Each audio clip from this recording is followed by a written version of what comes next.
Duke erdhëm në pjesën e fundit të programit, do të flasim me një super djalë që pavarësisht çfarëdo lloj sfide apo vështirësie që ka sjellë jeta, ka arritur të diplomohet me nota ekselence në shkencat islame, në bachelor. Për momentin nuk e di se çfarë planesh ka, por do ta dëgjojmë fjalë për fjalë se çka për të një histori shumë frymëzuese. Në fakt Andoni ka lindur me probleme me shikimin dhe kjo nuk e ka penguar as pak që sot jetë ky djalë i realizuar duke sfiduar çfarëdo lloj vështirësie që të sjell një pamundësi e tillë, duke kthyer të gjitha në një mundësi për jetën e vet. Një super djalë, Andon Çepe, mirëmëngjes, mirë se erdhe. Mirëmëngjes, mirë se gjeta. Kënaqësi që të kemi në studio. Kënaqësia është e imja dhe ju falenderoj pa mas për ftesën. Faleminderit ty, shumë kënaqësi. Je realisht inspirim, se sa herë që ne flasim sidomos për studimet në universitetin apo çdo pjesë të jetës, e marrim një lloj ankese dhe themi, mos se bëj dot këtë, se bëj dot atë. Për gjë më të vogël ankohemi. Pastaj kur shet djem si ti që pavarësisht të sfidave, vështirësive që i ka sjell jeta, shkon dhe çon realizon ëndrrën e vet në 100% e saj. Pra nuk intimidohet në problemin që i ka dhënë jeta, por i del ballë dhe merr më të mirën. Kështu që për këtë ke përgëzimet tona. Faleminderit. Je shumë i mirë. Si është kështu të ndjesh i sapo diplomuar, të kesh një diplomë në duar? Është vërtet një ndjesi shumë e bukur. Pasi çdo student që nis në fillim studimet e veta dhe ka të pasionin që të jetë sa më i dobishëm në fushën e vet, që të jetë sa më produktiv. Ajo momenti i diplomimit i duket në fillim si ëndër, se është ai 3 vjeçar që duket shumë larg.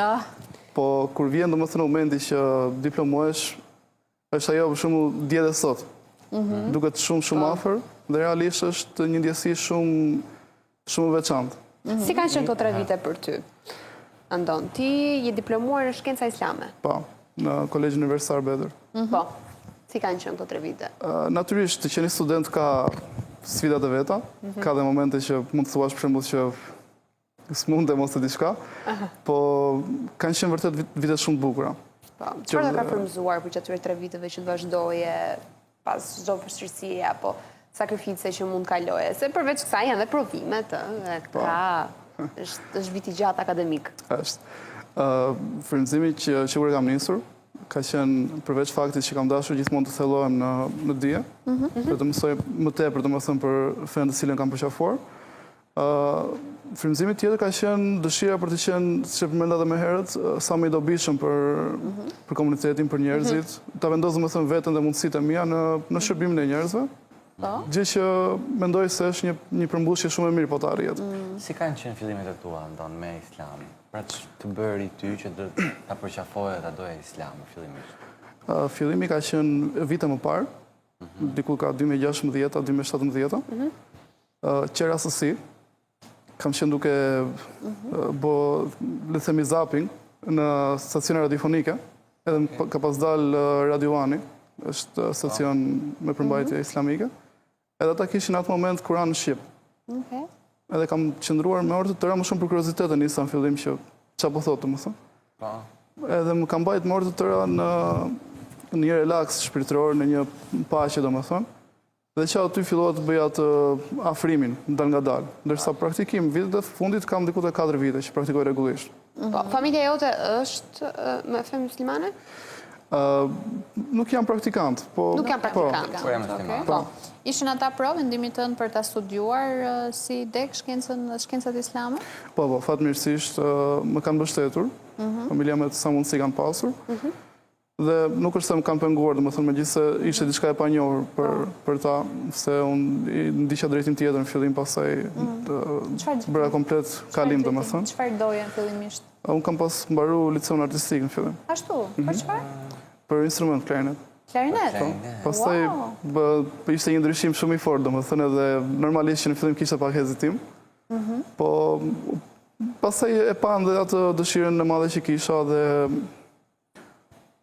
u pajtuan, le të themi, dhe e përkrahën si ide. Po, të mbështeten. Unë jam kurios faktikisht, Andon, të di si është perceptimi yt, perceptimi i të verbëri për islamin.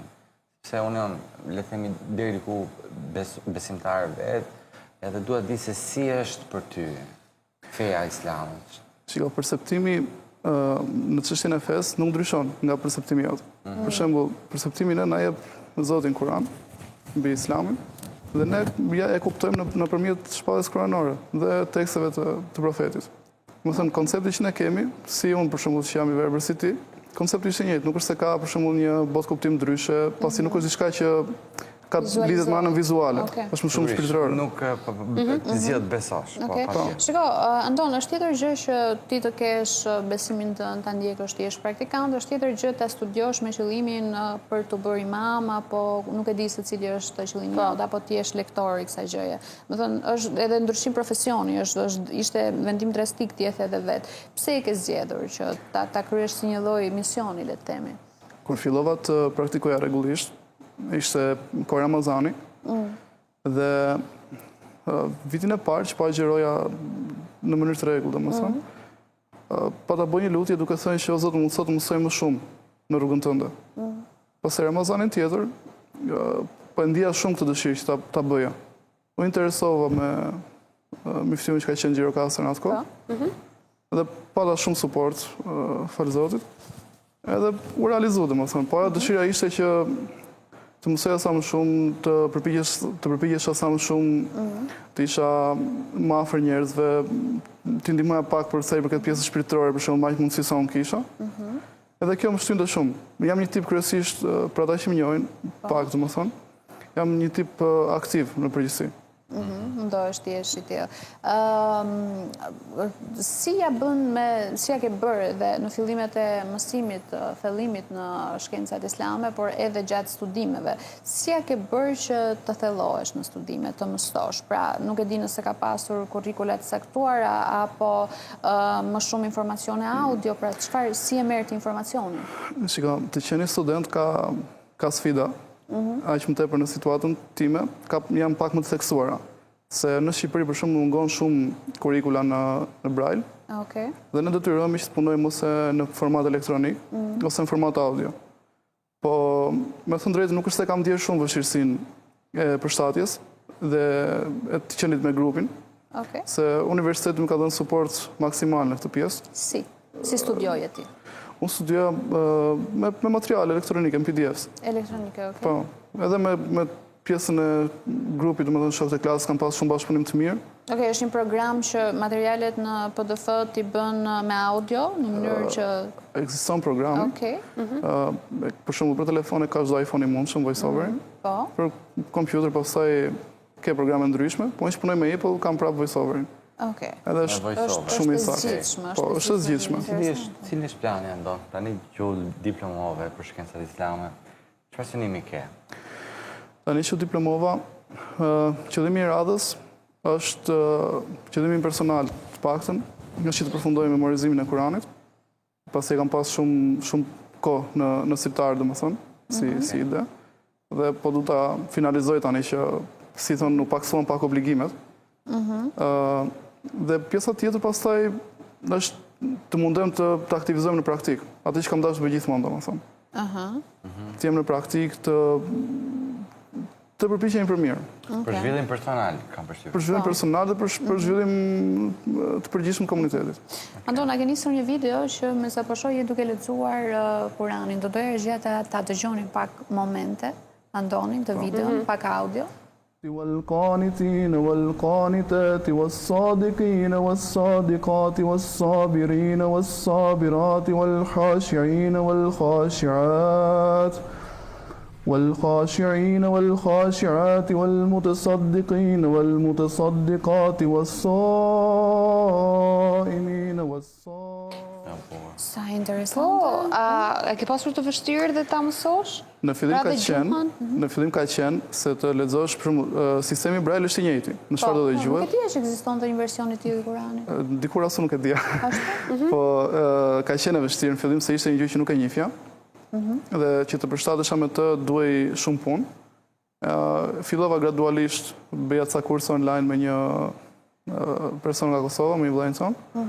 Pastaj, për më shumë produktivitet, vazhdoja çdo ditë me miftimin që ishte në atë kohë.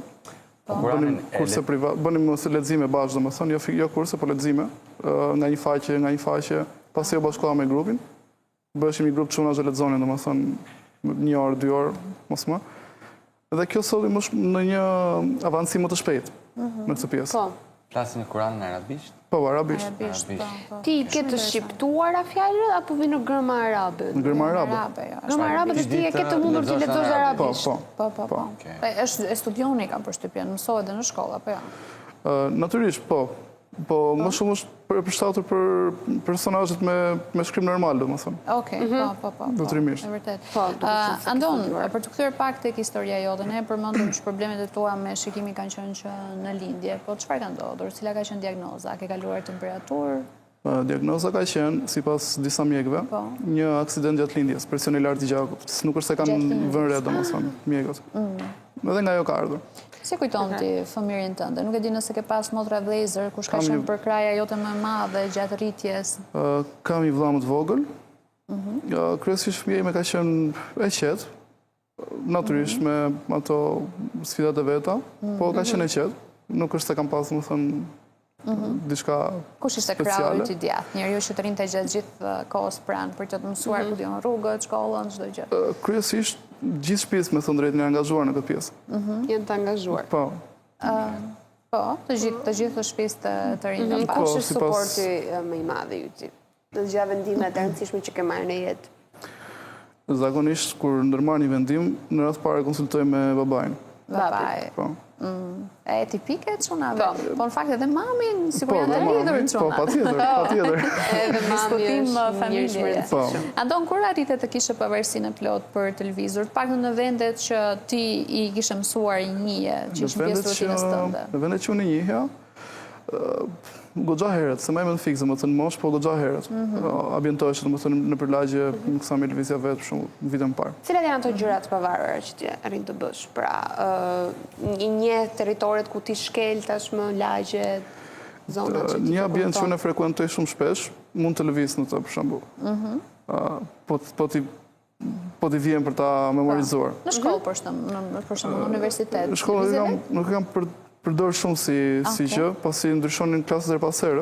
Okej. Edhe do duaj pak shumë... Të duhet kohë që ti ta arish të memorizosh të gjithë këtë kohë më shumë e fokusohesh të avancoja në drejtimin tim, me thënë drejtën.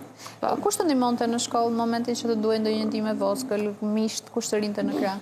Çunat e klasës, miku im që është me mua sot, me këtë kam qenë në gjithë rrugtimin, domethënë. Okej, djali që po të shëndronte ishte i huaj, dhe nga fotot po shifja, më duk mua që kishte shumë të huaj të klasa, apo jo? Janë shumë në klasë që... Nga viti jonë, vetëm unë jam shqiptar.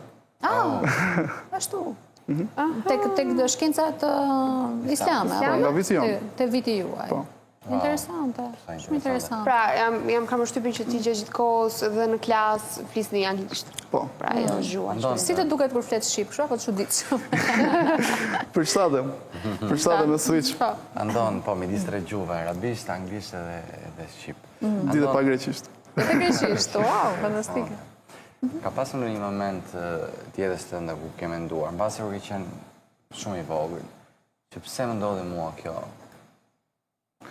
Me thënë drejtë, nuk është se kam mendu ndonjëherë specifikisht, po më vonë pastaj kur përqafova islamin, kur hyra në besim, kur kuptova shumë gjëra në mënyrë më të qartë, si shpjegon Allahu në Kur'an, kuptova që çdo gjë ka urtësinë e vet. Çdo gjë që mund të ndodhë, çdo sprovë, çdo gjë që ne mund na duket e rëndë, e keqe ose diçka. Pra ke marrë një përgjigje. Po, Kur'ani jep përgjigje për çdo pyetje që mund të kesh, individuale. Edhe kjo të bën që jo vetëm të qetësohesh mbi çështjet e tua, po dhe të jesh i kënaqur me to. Po, pra e ke gjetur atë qetësim tënde dhe ke arritur të marrësh më të mirën, pra ke realizuar çfarëdo gjë që ke dashur pavarësisht të pengesave që të ka sjell jeta. Andon, po shifja në momentin që ke postuar fotot e diplomimit, po shifja dhe foton me të dashurën tënde, që të kam përshtypjen duhet jetë suporti jot më i madh. Si e njohur me të dhe sa mbështetëse ka qenë ajo në rrugtimin tënd? Ka qenë 100% mbështetje, edhe it's okay. U emocionua djali. Jo. Dhe fjalë për të? Një falenderim, diçka? Natyrisht që falenderoj shumë. Po, dhe na vjen shumë mirë. A djemë të mund të flasim çfarë do lloj gjë tjetër, vetëm kur vjen fjala te dashuria, hesht. Sigurisht. Por jo, rëndësi ka që Andoni është realizuar nga gjitha anët, ka njerëzit që i do përreth, që e përkrajnë, që suportojnë. Pra, jemi fat, Kjo është e vërtet. Realisht në fat. Cilat janë planet e tua tani, se pash që ishe angazhuar edhe me biznes, je edhe biznesmen mbi të gjitha. Biznesmen, kam një faqe të vogël që shes parfume dhe produkte të tjera natyrale. E menaxhon vetë? Po, menaxhoj vetë. Fantastik. Përpiqem të jem sa më afër klientëve që kemi ose njerëzve që na ndjekin. Së fundmi kemi lançuar edhe një website, pasi ishte kërkesë nga shumë persona që kishin më të lehtë bënin shopping, mos prisin përgjigjen për shembull që t'ju kthenim ne. Okej. Edhe duket se po funksionon mirë. Si ka emri faqes na bëre kurioze? Në Instagram e ka Amber Shop. Amber Shop, po kam dëgjuar. Fantastike. Ndërsa website bio amber.shop. Nëse të gjithë kemi nga një justifikim, jo po se bëj dot biznesin, jo se s'kam këtë, jo se s'kam atë, merrni shembull, dëgjoni njerëz, që çfarë do rasti mund t'ja dilet, edhe bravo të shoh për guximin që ke marrë për t'ja arritur, të bësh edhe shkollën, të bësh edhe biznesin, merresh me menaxhimet e Tërësisht i biznesit pavarur. Fantastike. Planet për të ardhmen le temi ku e shikon ti veten tënde pas disa vitesh? Pas disa vitesh, nëse çdo gjë me dëshirën e Zotit shkon mirë, me shoh veten si një kuadro aktiv në fushën time. Okej. Do përpiqem me çdo mundësi që un kam, domethënë që të arri. Dhe pastaj në bazë të mundësive që Zoti krijon. Po. Pra, drejt i kuel edhe në dorë të lirë, si të vi. Mjafton që ti je djalë punëtor edhe... Po, rëndësishme është të bëjmë shkaqet. Me klarinetën i ke lënë estafet, apo vazhdon të Jo, nuk vazhdoj më. Për shkak se dhe nuk korrespondon, domethënë dy fushat me njëra tjetrën. Okej, për pjesën e ndalimit muzikës. Jo fiks për këtë, po nuk del te koha dhe sikur duash. Okej. Çfarë qasje ke për këtë, për pjesën e muzikës? Se ka diskutime të ndryshme. Ka diskutime ndryshme, ka dietarë për shembull që ndalojnë në mënyrë të prerë, ka të tjerë që lënë hapësirë për shembull kur nuk përmban kontent demigrues ose kontent që është shtynë të keqe. Po kjo është një çështje që më mirë ju takon dietarëve dhe nuk... Jo, po si është ndrimi yt se ti edhe ke studiuar, po. Qëndrimi im është çdo gjë që nuk është e dëmshme varet nga qëllimi. Për shembull, dhe telefoni që ti ke mund të bëhet i dëmshëm për ty nga qëllimi pse ti e përdor. Po, patjetër. Kështu që detyrimisht klarineta në rast se përdoret në mënyrën e duhur dhe jo për të mbase për të kënaqur të tjerët. Në këto raste, në shumicën e rasteve përdoret për këtë gjë. Pasi është për shumë muzika hengu ose gjë. Po. Okej. Po raste ku mund të thuash për veten tënde apo? Ka, po nuk është të delko. Okej, e ke fokusin kundrejt tjetër. Nëse me gjithë ato bizneset që merret ai me menaxhimin me shkollë. Jo, po është temë shumë interesante kjo prandaj. Pas diplomimit kam përshtypjen se vetëm gjë që i do tani është pak qetësi dhe pak pushim. Ke arritur të bësh pak pushim? Kam bërë një 3 ditë, e tani përpiqem të aktivizohem bëj ndonjë gjë. Pra, nuk rrit do rehat. Nuk pëlqen shumë. Jo. As për djali, realisht që ato pushime gjithsesi ti meriton. Një javë, 2 javë, Po, po themi maksimumi. Kismet se ka fokus Kur të tjera. përfundoja, po thoja më vete që kur mbaron provimet sezonit e fundit, po thoja që kur mbaroj do bëj një javë pushim ose bëj asnjë gjë. Kur erdhi puna prapë nuk rrihet. S'rin dot.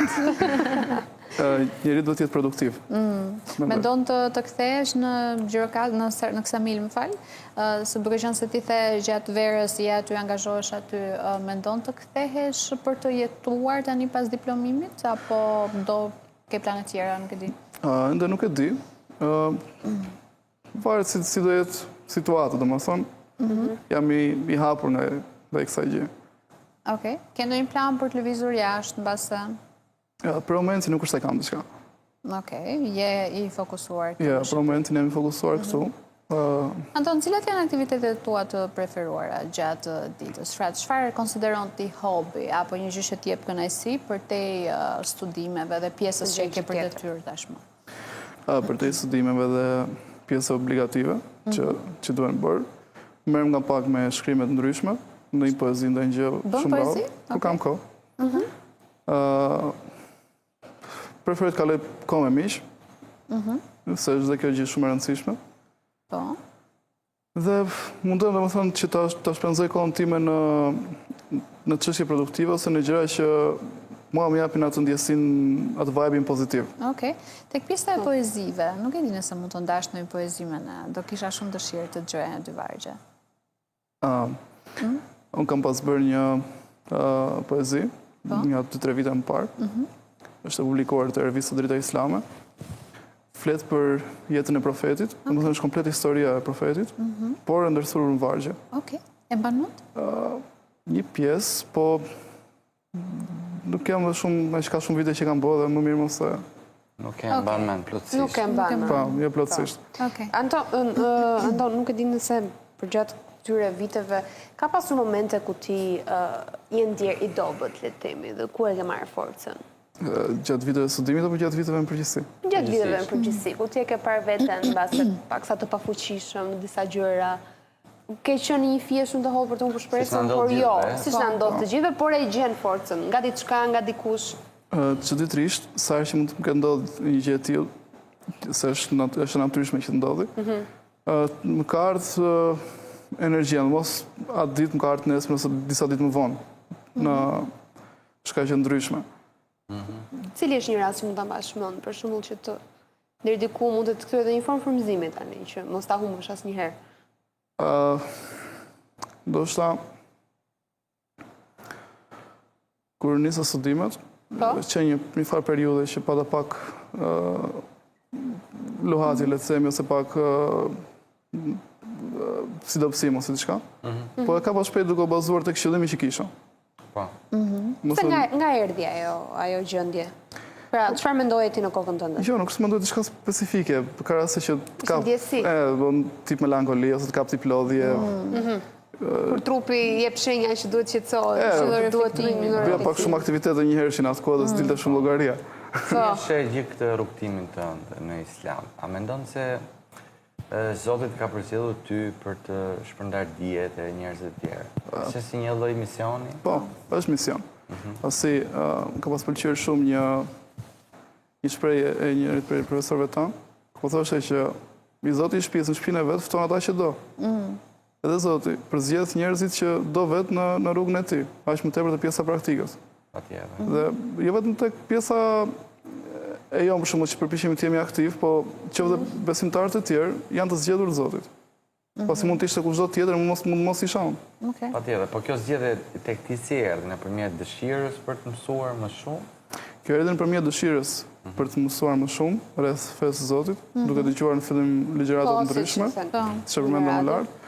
Pastaj u kombinua shumë me dëshirën për të qenë produktiv, për të qenë i dobishëm, për të qenë pranë në rreth parë njerëzve të mi, pastaj sa më gjerë. Anton, kam një pyetje, nuk e di cili është qëndrimi yt për ateistët, për njerëzit që nuk besojnë në fe. Gjithë universi sot në 2026 argumenton që ka një Zot. Okej. Dhe kupton dhe të thuash që nuk ka një Zot, është dështon si mendim. Tani kur çdo gjë në jetë ka një qëllim, dielli për shembull ka një qëllim, hëna po ashtu, çdo gjë tjetër po ashtu. Si mund të jemi ne që jemi krijesa më e lartësuar pa një qëllim jetësor? Po, bëj pak avokat në djallën tani. Duke qenë se ateistët një argument më të madh që kanë është pikërisht kjo. Ekzistojnë rreth 3000 fe. Që ekzistojnë sipas teorie, le të themi në thonjza 3000 zot. Pse është pikërisht ai i joni, i duhuri dhe jo i dikujt tjetër, le të themi? Çka?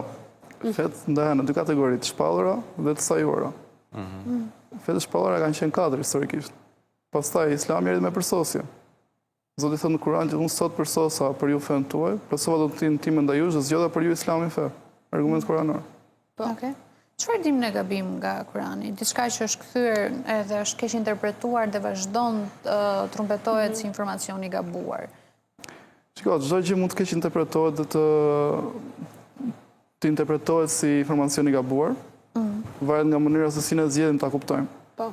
Është e mira që në raste të tilla të drejtohemi për shembull drejt njerëzve që janë më kompetentë që të japin një sqarim më të gjerë. Se sot është një fenomen pak problematik që nuk dim diçka për shembull rreth Kuranit, rreth Islamit, pyetim ChatGPT-n.